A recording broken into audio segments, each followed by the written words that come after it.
G'day. It's bloody late at night. Don't know why I'm doing this, but anyway, it's one of those impromptu for just sort of touching on poofer and shit like that. Somebody actually sent me one of my subs, Melina Melinowska.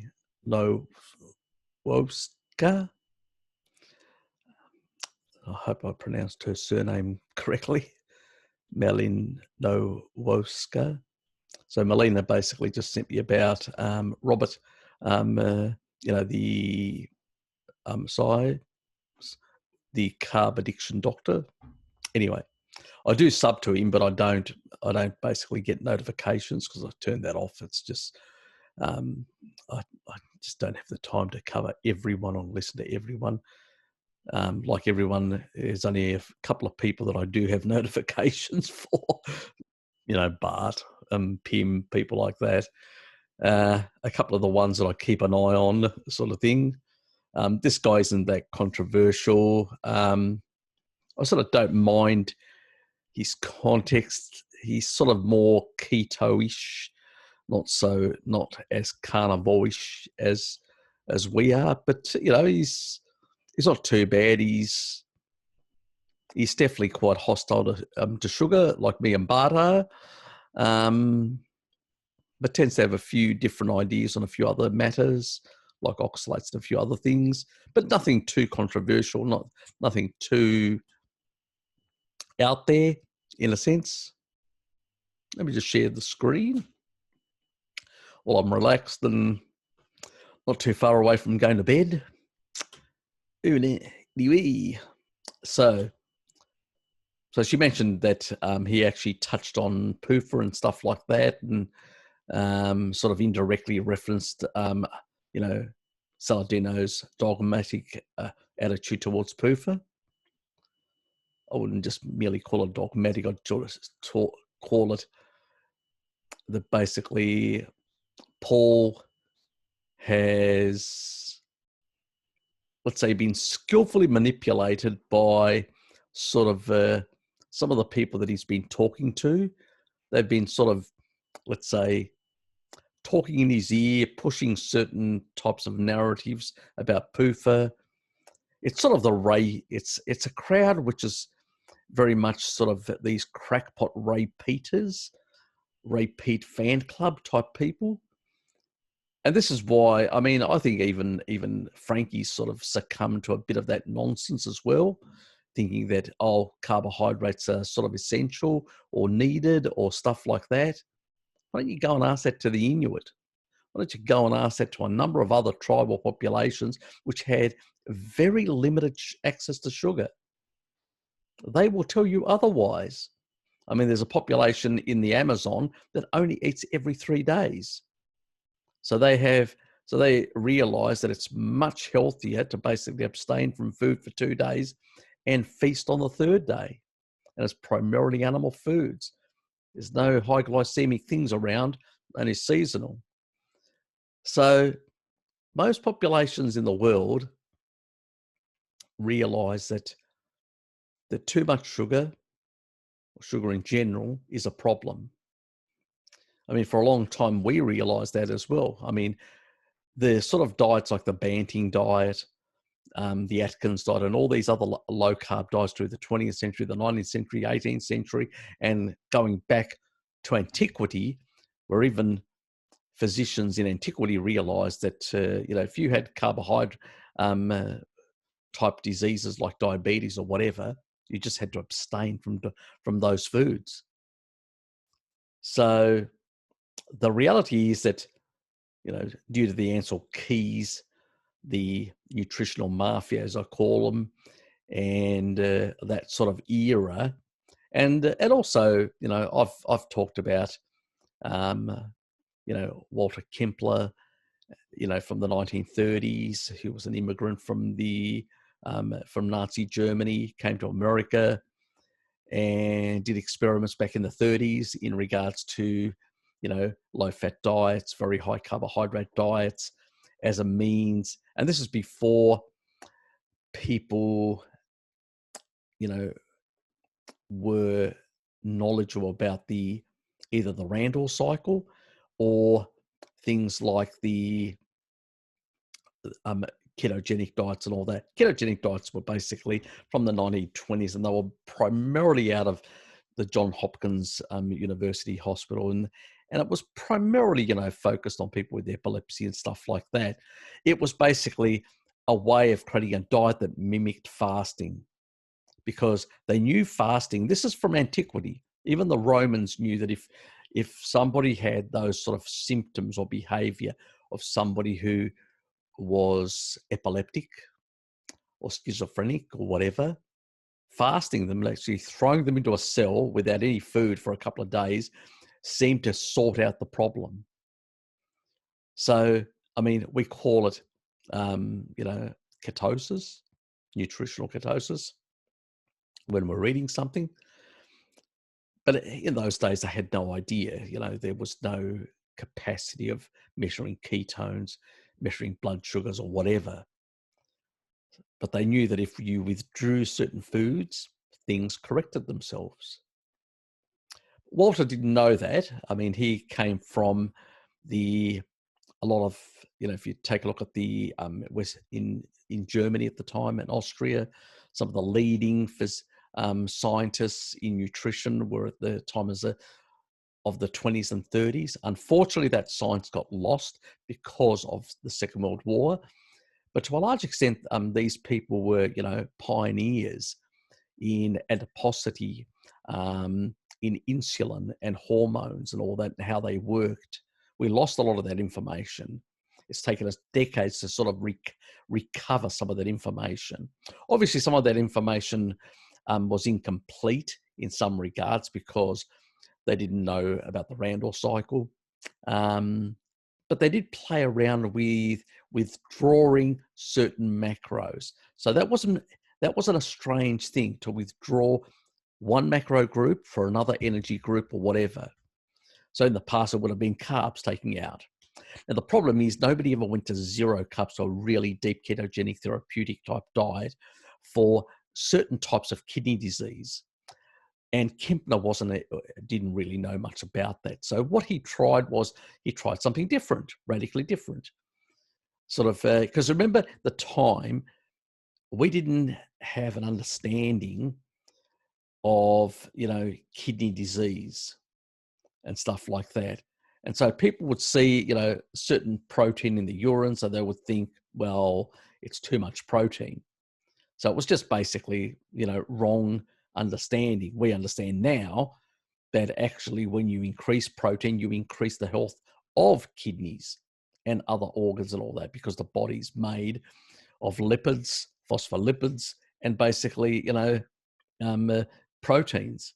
And if you withhold those or limit those, you're going to suffer.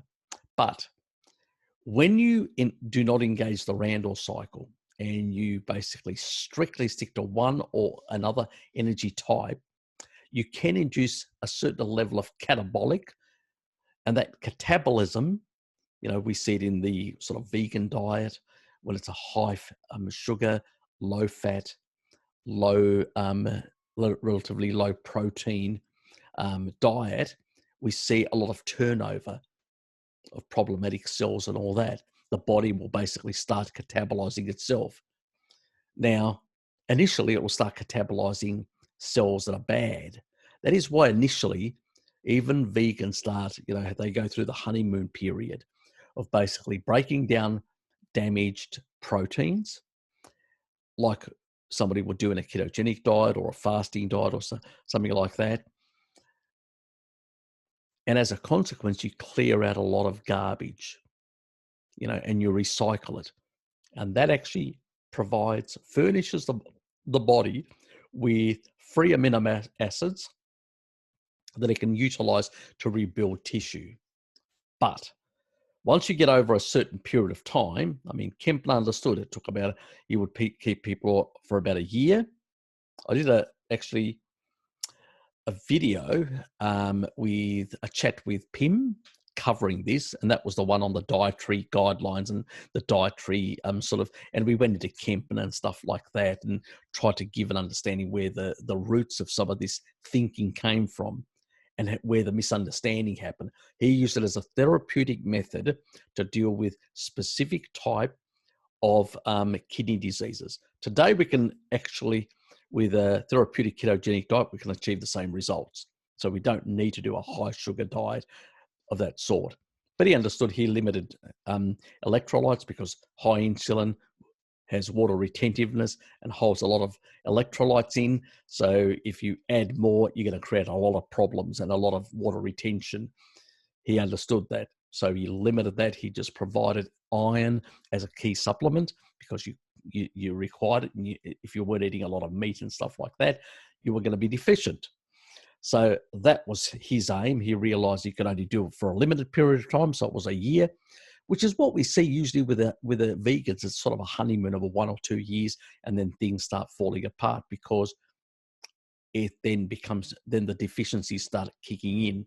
People different, some people earlier and some people later. And we can see some people, if they're coming off in a much worse state from a SAD diet into a vegan diet, they usually deteriorate much faster.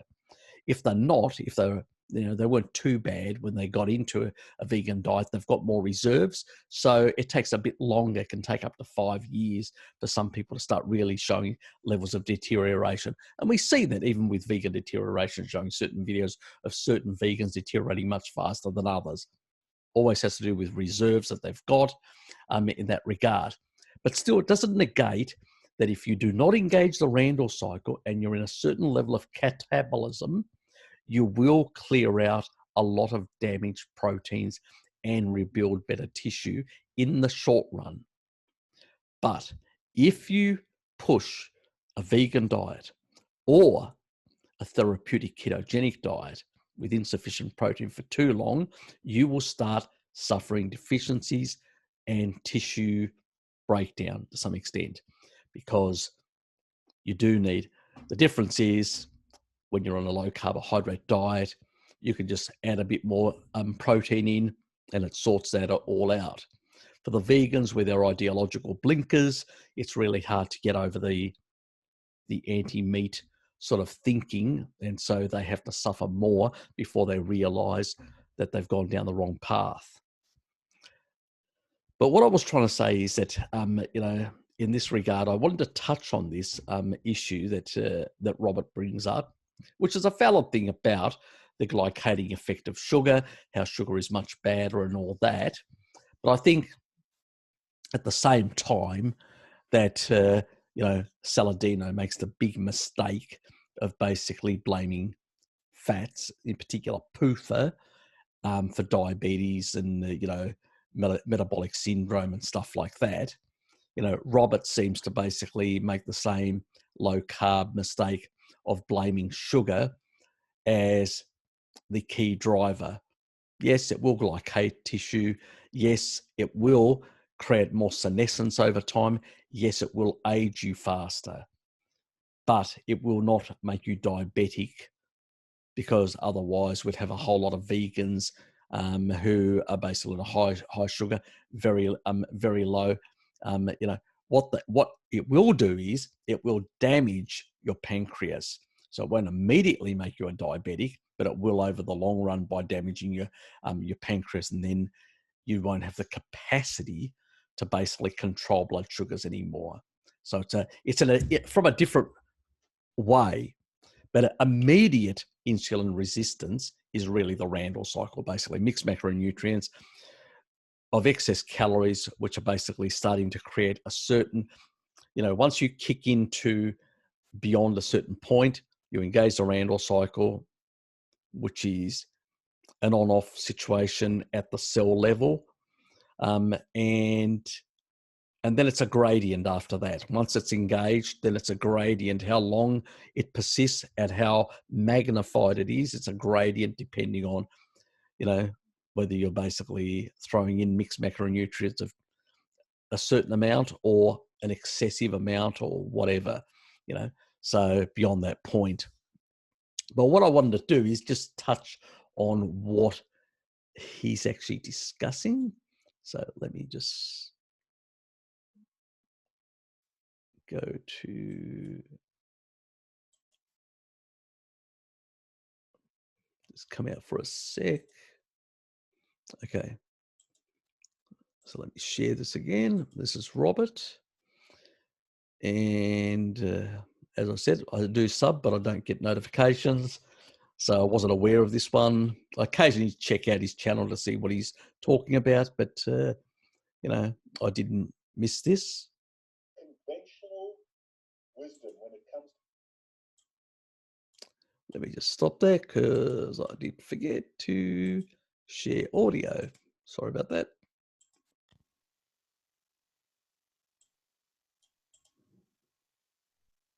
And the patient couldn't eat and needed intravenous nutrition. Now, for well over a decade, first of all, let me back up. The conventional wisdom when it comes to TPN or total parenteral nutrition is that people have to have sugar in their TPN. That sugar is the foundational source of calories in TPN.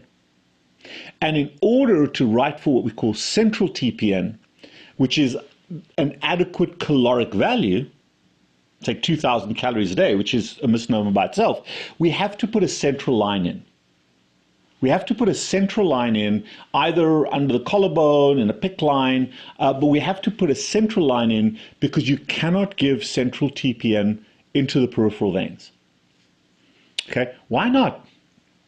Because for more than a decade, first and foremost, even in my diabetics, type 1s, type 2s, coming out of DKA, whatever it may be, I do not use dextrose, which is the intravenous form of sugar. I do not use dextrose. And I've had no patient die of a lack of calories or of a low blood sugar, as long as you back off on your diabetic medication. In fact, a lot of them are able to come off their diabetic medication even though they're on TPN. And also, one of the commonest things that we do is the sickest patients can't eat, so we have to put them on TPN in the intensive care units, and with COVID that's become a big issue. And as soon as they put that dextrose into the IV, their blood sugars go so high that they have to put them on insulin. So you've converted somebody into the sickest type of patient, almost, which is an immunosuppressed, diabetic, insulin-dependent diabetic person, because you're pouring sugar into their veins. So that just doesn't make sense to me, that you're making them with what we obviously know is sick. Diabetes increases risk dramatically, especially when you're really sick, and activates the inflammatory system, which also makes people really sick as an independent variable. So it doesn't make sense to me. And I also have, as I said, a decade of knowledge of practicing without TPN, without sugar in my TPN, using amino acids and lipids, fat, as the macros, and absolutely fine in terms of my patient population, as long as I don't do that in kids under the age of 2 years of age. I haven't yet experimented with that, because those kids do need some sugar. Outside of 2 years of age, all the way through to adulthood and old adulthood, they don't. And there isn't a circumstance under which they need that sugar. Now, having said that, They need that sugar as a growth factor, engaging the Randle cycle. That's just to cover that point. Kids, that's why if you look at the amount of sugar in mother's milk, and they're still in a sort of they swing in and out very fast into ketosis, so they're still using a lot of fat and all that. But they still need to engage the Randle cycle, because they still need to basically push up growth factors because they're growing. Simple as that. They have the massive spurt between those couple of first years, and then basically sort of it's a more gradual, and then they have another, which is a hormone driven in teenage years. We won't go into that. But, you know, that's just explaining the sort of that mechanism side that Robert hasn't covered, just to clarify. I like to be complete in my analysis. But he's right in terms of basically this total parental nutrition, which is basically a product which is produced. It's a pharmaceutical grade product, which is very high in PUFA. Okay, so that's really important. One, it's very high in PUFA, and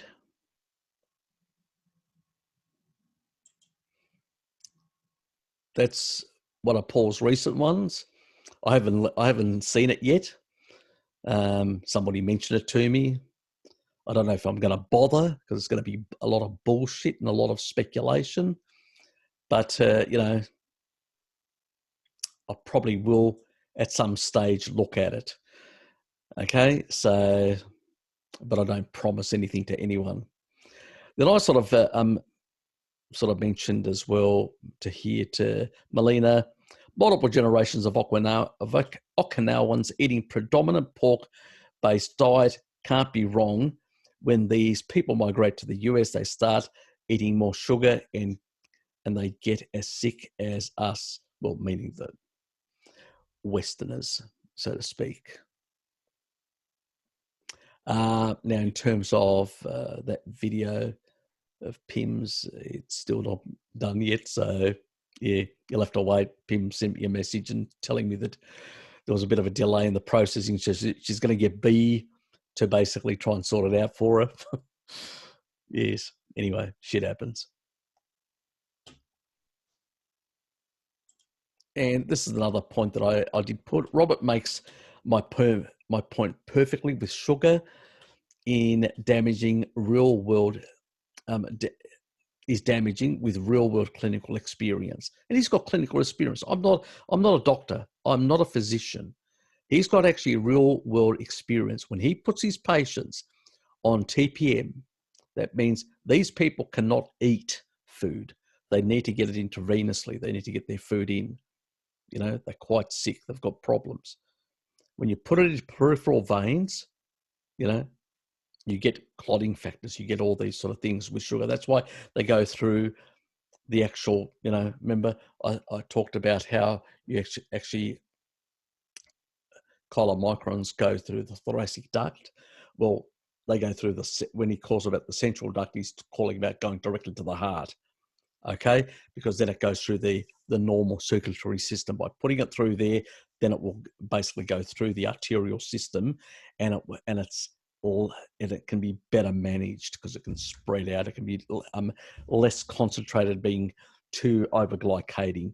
That's why they use a central line and stuff like that, from what I understand. I mean, as I said, I'm not a physician when it comes to these things, but what I'm trying to teach you guys is that, and this PUFA is definitely not an industrial PUFA. And I make this quite clear to Melina. I say these essential fatty acids used on patients are unoxidized and manufactured to medical grade quality.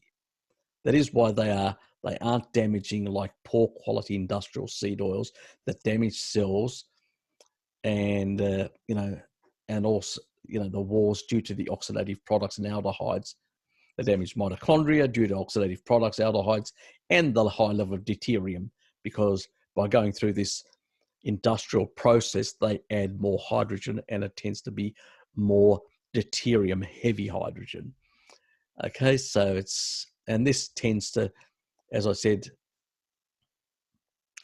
only sugar and metabolic due to causes diabetes, metabolic syndrome due to high glycatic effects, basically, but at the same time,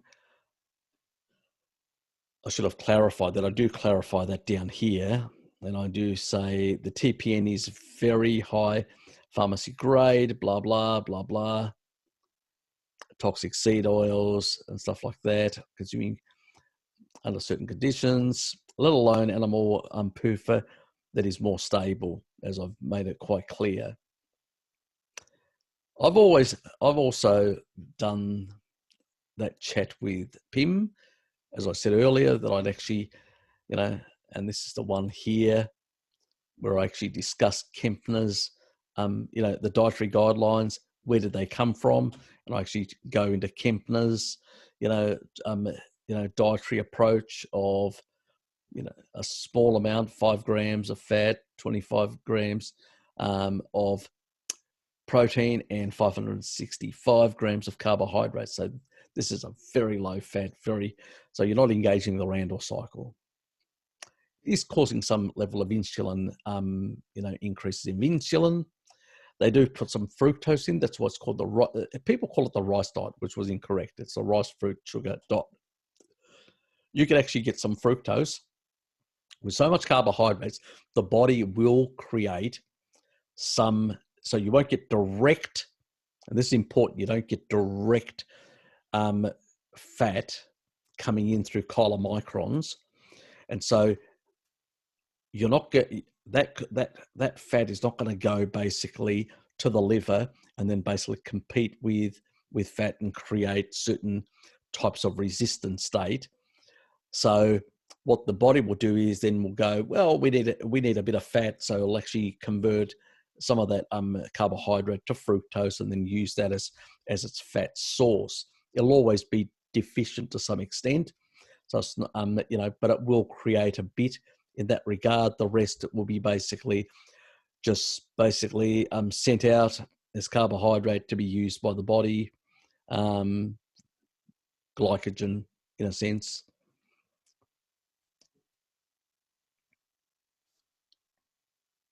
And you'll have, high triglycerides circulating around. Yep. At the end of the day, just because you've got higher triglycerides, that's less of a problem. So if you're a sugar burner, you're not going to have a lot of resident time of sugar in the system when you've got very little fat competing. It's only when you've got mixed macros where you've got competition, especially when you go over the caloric requirement. That's when you engage the Randle cycle. And that's what most people do today. They eat a shit standard diet with a lot of fats and a lot of sugars and refine both, industrial seed oils and that. And that's what drives a lot of the metabolic syndrome and everything else. The only problem with a high sugar diet is it's deficient long term. You're going to run into problems like a lot of the vegans do. So it's not a sustainable diet. Walter understood that, and that's why basically he transitioned people back to a normal diet, once that therapeutic stage was actually done. Anyway, let's go back. The other things that I did want to touch on is that this is good evidence to show quite clearly that, when you use, a clean source, and it's the same thing. Like, even I did do a bit of research on TPN, which was important because of the way it's actually processed and refined. It will tend to have far less deuterium as well compared to, and it's probably one reason why it's less problematic to the mitochondria. Yep, it's not as good as PUFA from animal products, but it's a hell of a lot better than the industrial shit that comes out of an oil refinery. I can tell you that is really bad and rancid and damaged. Let's continue. Writing TPN for a patient the other day, and the patient just had a peripheral vein in place, a peripheral IV, and I said, that's fine, just run it through the peripheral. Oh, but we have to run it centrally, we have to. I said, folks, you don't have to run the TPN, even though it's fairly high concentrations of amino acids and lipids. You don't have to run it centrally because there's no sugar in it. Okay? What does that mean?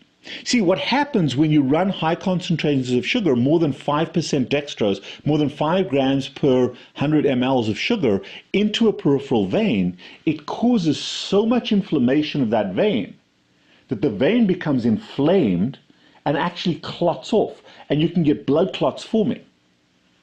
So when we're giving concentrations higher than 5%, we have to put a central line in so that that huge dump of sugar can occur centrally close to the heart and mix with large volumes of blood so you don't get visible vascular injury. Doesn't mean you don't get any. It just means you don't get a lot of concentrate in one location or whatever, especially when you're coming from peripheral tissue, So around the heart area like that, there are far bigger arteries and veins, and so it's less of a problem. That's what he's talking about. But he's making a very good point about the glycating effects of sugar. It doesn't take much. It's the only time that we know that sugar actually damages veins, because normally our veins don't see very high concentrations of sugar. Exactly. They don't. Things go through the arteries, most nutrients, and are pumped around because of blood pressure. They're in, lipids like your VLDL and LDL and stuff like that, or other carrier molecules. So that's why we don't see much. But for the requirements of feeding these people, they have to do it through the veins. It's like they stick things through the veins to give you medication or whatever. It's just, easier.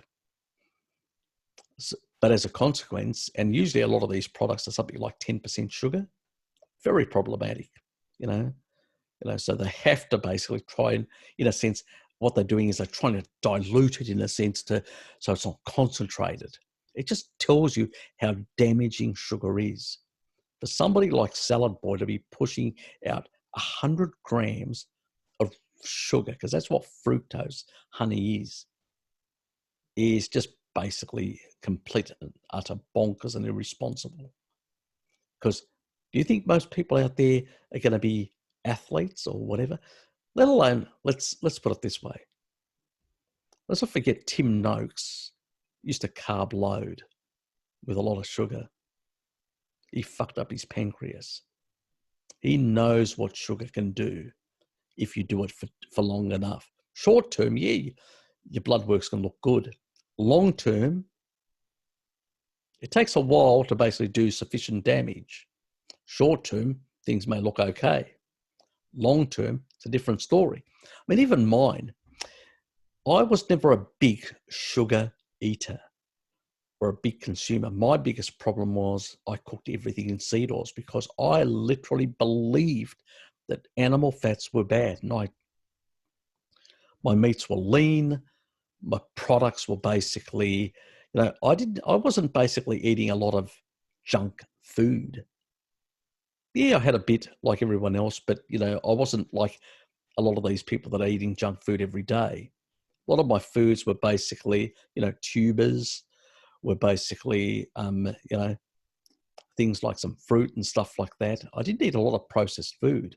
Yeah, beyond a few things, a few items here or there, chocolate, ice cream, the things that most people eat and stuff like that. Some chips on the occasion and some alcohol. But generally speaking, most of my foods were basically, cooked at home. The biggest problem is they were cooked in seed oil all the time, is because I thought it was heart healthy, because that's what I had been told. Even my triglycerides, when I actually went in and checked my lipids were in the normal sort of range. My triglycerides were around about 1.7. And then in the past, it had been down to 1.5. So 1.7 is the cutoff. So it wasn't, my blood sugars were in, not in any severe state either. They were what would be considered the normal range, not diabetic or even pre-diabetic. My issues came from toxic seed oils that did damage directly to the endothelial cells that incorporated into those structures that were damaged in that regard. That's where they came from. And some sugar as well that combined in there. And that was basically because, tubers, what do they turn into? Sugar. Fruit, what does it turn into? Sugar. Alcohol, what does it turn into? Sugar. Obviously, but it wasn't like it was all junk or whatever. But that should tell you something, and what he's actually explaining in terms of clinical setting, 5%, 10%, which is definitely not what most people on a SAD diet consume. They consume a shitload more. And you're getting major problems. But that's also because let's not forget, it's not like the arteries, which have got basically blood pressure. It can push things along and all that. In veins, you can get far more stickiness. And there is less blood, proper, through blood pressure type, the heart pushing the blood properly through. And so you can get far more stickiness and far more inflammation much quicker from sugar. So there is a difference. He doesn't explain that he should, but he's trying to make a point, but you should never basically, let's say, hide things, in my opinion. Yes, it's less glycating. It's less of a problem. But it basically demonstrates that if you put lipids through whether an artery or vein, it's going to be less problematic, even if it's something like high levels of PUFA. Interesting, doesn't it? Isn't that interesting? Because we can't measure what's happening in our arteries. We can't measure what's happening in our arteries when you eat a lot of sugar, because we very rarely have access to the arteries. We do sometimes through a peripheral artery, but we don't check the vascular damage in your arteries. Where does all this fatty tissue come from? These plaques, this coronary artery vascular disease, and this large artery, it's all fat. Where does that come from? And it must be the polyunsaturated fatty acids in our diet. Well, folks, when I'm giving people TPN, unfortunately, and this is still a big frustration for me, ideally I would like to give my patients primarily saturated fat with a little bit of monounsaturated fat and a little bit of polyunsaturated fat, but predominantly saturated fat. But no, saturated fat is so bad. So even in the TPN that I do write for, and I'm giving my patients 500 mLs of a 20% fatty acid solution, it's almost all polyunsaturated fatty acids. Did you hear that?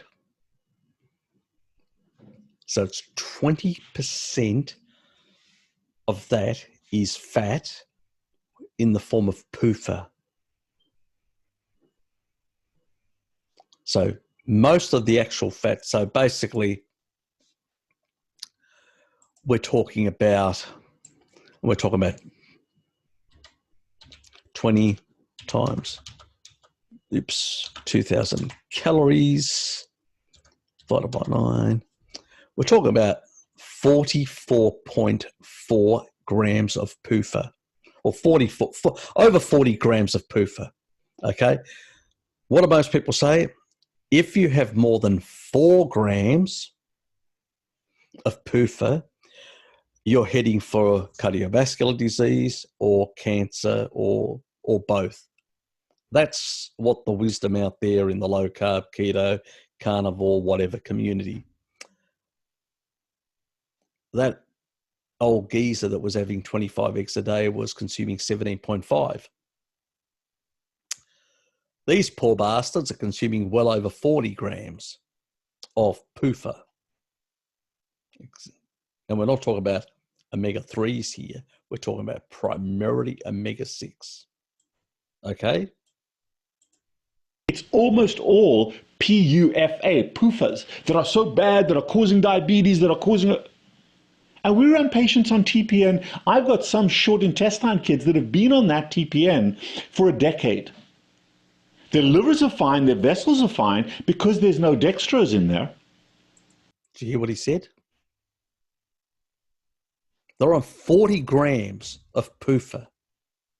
Not 4 grams, not 7.5, not 20 grams, 40 for a decade. No liver issues. No liver issues. None. 0 liver issues. So is it the PUFA that's driving fatty liver?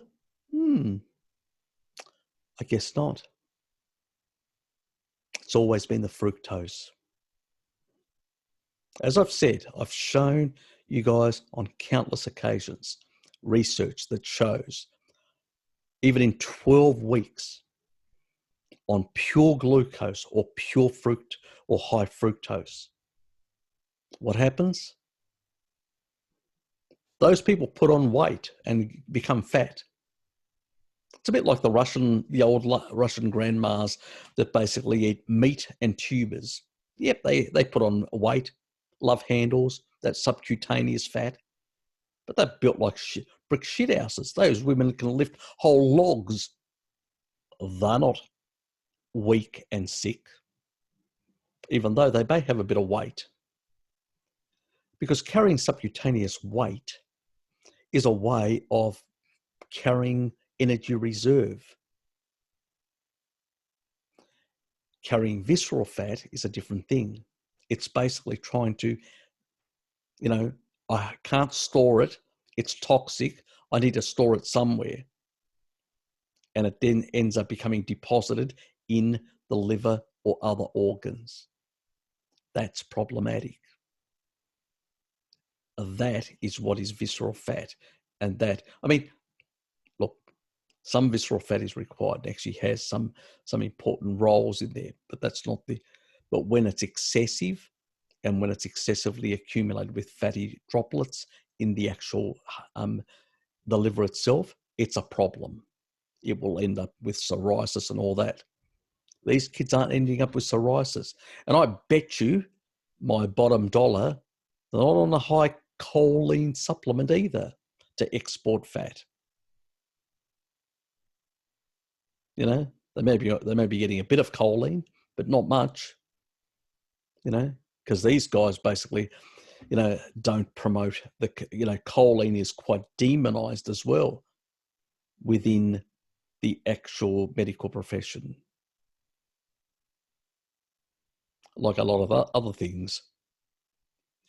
So, we have to rethink, here we've got a decade long of young kids consuming 20%, 40 plus grams of PUFA. No problems, as long as you don't have sugar in there, as long as it's basically amino acids and fatty acids. Not an issue. That's what a low carb diet is. That's what a keto diet is. That's what a carnivore diet is. Unless you bastardize it with honey. Yes. So we don't have the liver damage that comes from the sugar. We don't have the vascular damage. We don't have the infection risk of requiring central lines. Got it? He's a physician. He sees this. He deals with these people. He actually medicates them. This is not basically, experimental theories out there, on rat studies. This is actually young kids, real humans, for a decade, being given this stuff. And that's really important to understand, I hope I'm making the point quite clearly that PUFA is not the problem. It's always been sugar, in particular fructose, not even glucose. Glucose, the body either manufactures it if it doesn't have enough. And if you've got excess, you end up with a whole lot of love handles and more subcutaneous fat as a reserve for a later date. It's fructose that drives a lot of these glycating effects in the body, a lot of the cardiovascular. Excessive glycation will drive cardiovascular problem. Excessive glycation will drive problems in, misfolding of proteins, protein stickiness around the place in the brain, in other parts of the body. That's what you get, the result of that. We've never had this level of refined sugar. Until the Industrial Revolution came around and we were able to extract refined sugar, it didn't exist. The only thing that we had was they had a bit of a refinement back in India, which used to be, it was more expensive than gold, and it was provided but it also created health problems, and physicians knew about it. So then after the Hellenistic period, it sort of got into the Greek world, and physicians knew about it there as well. So it's one bad thing that Alexander brought back to Greece. So it's really important that we understand these things in these kids, because that's often a rate limiting step. That often results in death when kids run out of blood vessels because they've thrombosed them all from high sugar or from infections. Think about that. I'm a pediatric surgeon. He deals with this sort of stuff. He's a pediatric, as he said, surgeon dealing with young kids. He's seen it all. That's why he's basically removed the sugar from his TPN. So the formulation that he's got is sugar-free. It's basically aminos and fatty acids. He would love a different profile, and I think it would be much better as well. I think you do need some monounsaturated fat. You do need some saturated fats, long-chain fatty acids and other things. The importance of palmitate for lung surfactant. So you need those other fats, But there's a difference between saying, we're going to exclude saturates or monos or PUFAs from animal products. I think the way the combined animal products is fine. Whether it's slightly a bit more or slightly a bit less or whatever, it's never really caused us any problems. It's only when we take that stuff, put it through an oil refinery and completely and utterly fuck it up and denature it to such a level, add shitloads of deuterium to it and make it completely and utterly fucking toxic. That's when it's a problem. It gets in there with high aldehydes and high oxidative products, ripping cells apart and damaging cell membranes and incorporating into cells and causing signaling problems and creating more senescence. That means aging the cell. Sugar then glycates and ages it even further and causes more damage and all that. But PUFA from let's say you take some nuts, you roast them. Nobody's going to ever get, even though these roasted nuts are very high in PUFA, not an issue. Cooked meats, not an issue. It's only when you put them through an industrial system and really denature them and really fuck them up completely and utterly that you have an issue. The only problem with nuts is they've got a lot of anti-nutrients. So it's not so much the fats in the nuts, it's the anti-nutrients that really fuck your gut in a whole lot of different ways and also chelate a whole lot of minerals and stuff like that and remove them. Roasting them actually reduces some of that, but it doesn't eliminate all those factors. That's where the problem with nuts is, not the fats in there. Yes. However, all those kids are basically living on polyunsaturated fatty acids. It's not ideal, but we're not seeing the damage. We're not seeing the disease. Got it? Even though it's not ideal, because remember, the body can actually take even PUFA and convert some of it to other fats, other types of fatty acids. So it can do that. But, you're actually asking the body to do a lot of processing and all that, resources that it could use elsewhere to heal and do other things. But they are young, so they're more robust in that regard. They've got more mitochondrial density, and that helps. It's probably what it makes a bit of a difference. But it's not a perfect. It should be should have a better fatty acid profile and amino acid profile and stuff like that. But, this is the pharmaceutical industry we're talking about and the people that, with their own biases and stuff like that we're dealing with. But still, if there was going to be basically real recognized metabolic syndrome, diabetes, and all these problems that are subscribed by Paul and the Ray Peat crackpots, we would be seeing it in these kids. We don't see it. Even after a decade. How long does it take? You know, where if you basically engage the Randle cycle and you put people on highly refined sugars and fat, I can tell you, it doesn't take very long to get them into a diabetic or pre-diabetic state. You know, so that's quite clear. What are the drivers? There's a lot of biochemists sitting in labs that have, and I love what they do. It's brilliant work. They figured out all the chemical pathways and they looked at ketone. Oh, they did that a long time ago.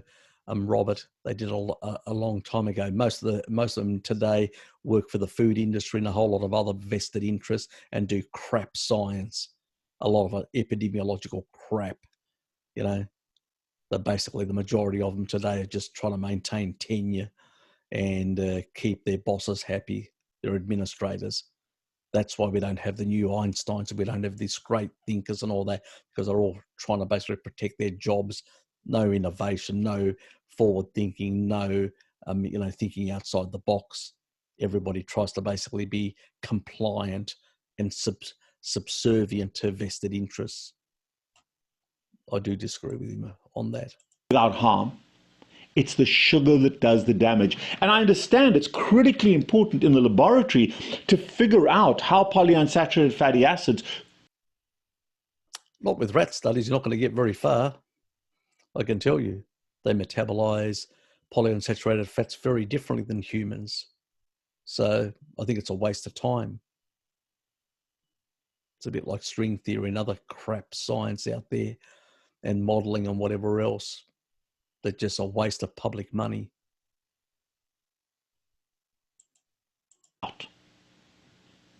But stop selling that nonsense to the public that's already struggling enough, just with people telling them that sugar's okay to eat.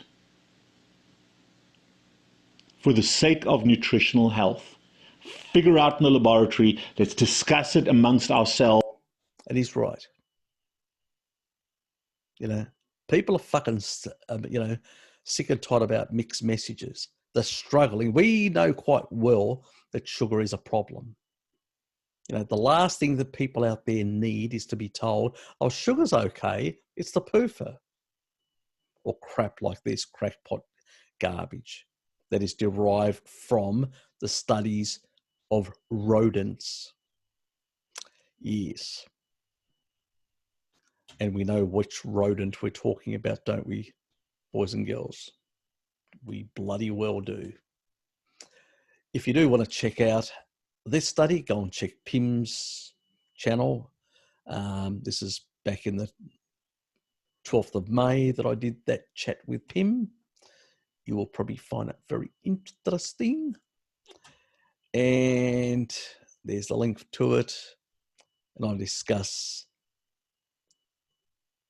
that basically, that like Bart, I sort of recognize the glycatic effects of sugar, but diabetes is ultimately a Randle cycle process of insulin resistance. While high insulin and glycation will age you faster, excess calories of mixed macros is the worst diet in terms of insulin resistance. Think Randle cycle. And that's really important take-home message. Guys, it's the Randle cycle. I mean, in the past, people ate seasonally. So through winter, they would eat low glycemic vegetables and basically, but also did a lot of physical work. So what would happen is you would get a situation where, because you did a lot of physical work, you would end up burning through all that glycogen. So you may have got from a bit of a tuber or whatever, a bit of a carrot or whatever. Nowadays we're office workers and that's, our threshold is slightly different. Also, the other thing is, remember what I talked about. Traditionally, people would work the land. They would be in a fasted state, still working, and then would come back to the village and start close to midday, will start to have their first meal. So they were replenishing glycogen. Then they would have a bit of a snack and then a lighter meal in the evening, unless they were celebrating. And so that tells you something about the profile of what people were eating and all that. And also a lot of them were calorically, deficient to some extent, or didn't get enough calories, was struggling to get enough calories because they were much poorer, So these are the important things you guys need to understand in that regard. Very different food environment today compared to then. And let's not fall victims to these crackpots that continually peddle their nonsense. Because we're not rats, guys. We're not rats, PUFA from animal products will not harm you. Even if you eat shitloads of it, you guzzle down bacon all day. Well, actually, if you're to get the same amount of PUFA, God, I can tell you, the PUFA wouldn't be the problem. The stomach distension, the sheer, the ability to shove that amount down, because there's only about a small percentage of PUFA in animal products. You'd be struggling to try and push that amount of grams down. You'd have to be eating quite a few kilos of bacon to try and get that down. Like, you would struggle. Let's put it that way. So, or eggs. Oh, fuck. Just think of eggs. That guy was doing 17.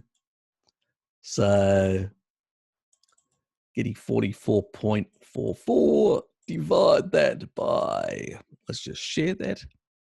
I like to be visible with what I'm doing.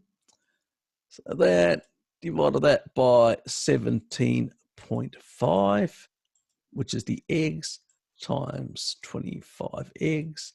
So you'd have to fucking eat, to get the same amount, you'd have to eat something like 63.5 eggs. Shit. That's a lot of eggs. Times that, what do they have? They've got about 6.2 grams of protein. Fuck, you'd have to eat about 400 grams of protein. That'd be a lot of, let's put it that way. It would be a struggle to get that amount down. I'm just trying to make a point. You're not going to get to those levels. And those kids were doing it for over a decade. Not an issue. That should tell you something. If PUFA was so problematic, at that level, more than 2.5 times what that old geezer was doing, let alone what the majority in the carnivore community do, it would be even greater amounts.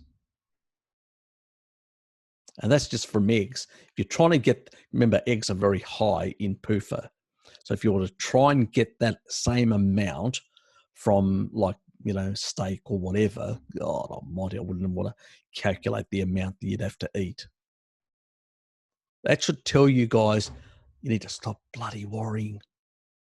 Stop listening to these idiots. They got no fucking idea. You think humans were using chronometer or any of these other things, or listening or looking at rat studies? Nah, they were killing animals and they were eating them and enjoying them. So it's only the crackpots that experiment with industrial toxins, and then from there try to extrapolate to the rest. It's just nonsense. And as I said, this is the bullshit. This is the sort of the insidious way the Ray Peats work at attacking animal foods. And then on that basis, they say, well, it's the PUFA that's causing it. So sugar is off the hook. But they got it wrong as well. The anti-sugar people on the one hand and the anti-PUFA on the other hand are both wrong in terms of pushing these pathways and causing these states of resistance and all that. It's the Randle cycle. But if you basically consume a diet which is like a vegan diet or a low carb diet. That low carb diet will provide you with good levels of amino acid, good quality bioavailable amino acids to support your body and the good health of your body. Plus, it'll provide good levels of fats to support your endocrine system, your hormonal system in general, and good health and good and the required sort of nutrition that a body requires to be healthy, and the fat soluble vitamins that come with the animal fats that will basically provide the support for those enzymes that basically turn over collagen, turn over our material inside us, the things that we're built from. If you go on a deficient diet, you'll have a honeymoon period. You won't get insulin resistance or anything like that. You'll have a honeymoon, and then you'll just basically fall apart, which is what happens to vegans. So for different reasons, but they're both as bad as each other. And this is where the confusion happens. These people cannot think in a more, you could say, holistic way. They think in this reductionist, narrow way. They can't think outside the box, And as a consequence, they will jump on either the PUFA bandwagon or the sugar bandwagon. And they missed all these other important biological processes that are happening and the complex interaction within systems.